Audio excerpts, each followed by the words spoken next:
महात्म्य 13वां अध्याय। विकुंडल कहने लगा कि तुम्हारे वचनों से मेरा चित्त अति प्रसन्न हुआ है, क्योंकि सज्जनों के वचन सदैव गंगाजल के सदृश पापों का नाश करने वाले होते हैं।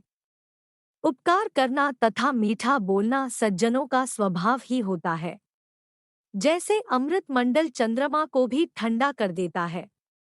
अब कृपा करके यह भी बतलाइए कि किस प्रकार मेरे भाई का नरक से उद्धार हो सकता है। तब दूत कुछ देर ज्ञान दृष्टि से विचार कर मित्रता रूपी रस्से से बंधा हुआ बोला कि हे वैश्य, यदि तुम अपने भाई के लिए स्वर्ग की कामना करते हो तो जल्दी ही अपने 8 जन्म के पुण्य फल को उसके निमित्त अर्पण कर दो। तब विकुंडल ने कहा कि हे दूत, वह पुण्य क्या है और मैंने कौन से जन्म में और कैसे किया है, सो सब बतलाओ, फिर मैं अपना पुण्य अपने भाई को दे दूंगा। दूत कहने लगा कि हे वैश्य, सुनो, मैं तुम्हारे पुण्य की सब कथा कहता हूँ। पूर्व समय में मधुवन में शाल्की नाम का ऋषि था। वह बड़ा तपेश्वरी, ब्रह्मा के समान तेज वाला था।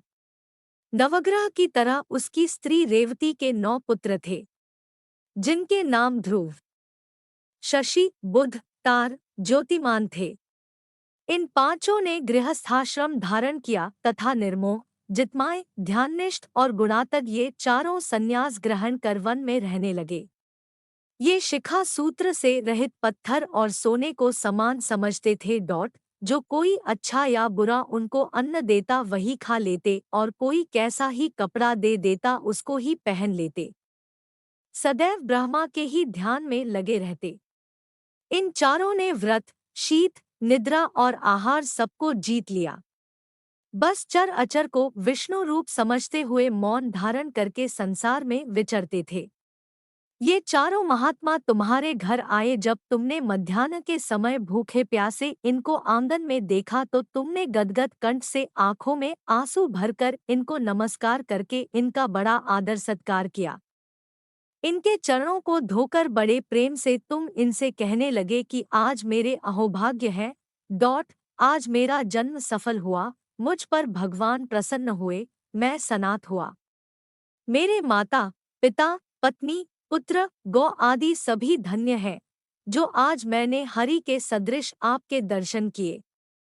सो हे वैश्य, इस प्रकार तुमने श्रद्धा से उनका पूजन किया और चरण धोकर जल को मस्तक से लगाया, फिर विधिपूर्वक इनका पूजन करके तुमने इन सन्यासियों को भोजन कराया।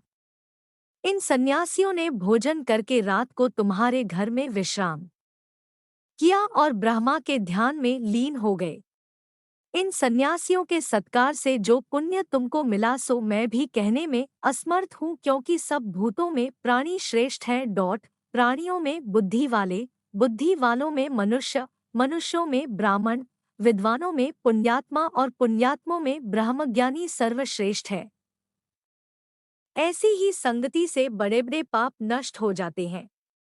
यह पुण्य तुमने अपने पहले 8वें जन्म में किया था, सो यदि तुम अपने भाई को नरक से मुक्त कराना चाहते हो तो यह पुण्य दे दो। सो दूत के ऐसे वाक्य सुनकर उसने प्रसन्न चित्त से अपना पुण्य अपने भाई कुंडल को दे दिया और वह नरक से मुक्त हो गया और दोनों भाई देवताओं से पूजित किए गए। तब दूत अपने स्थान को चला गया।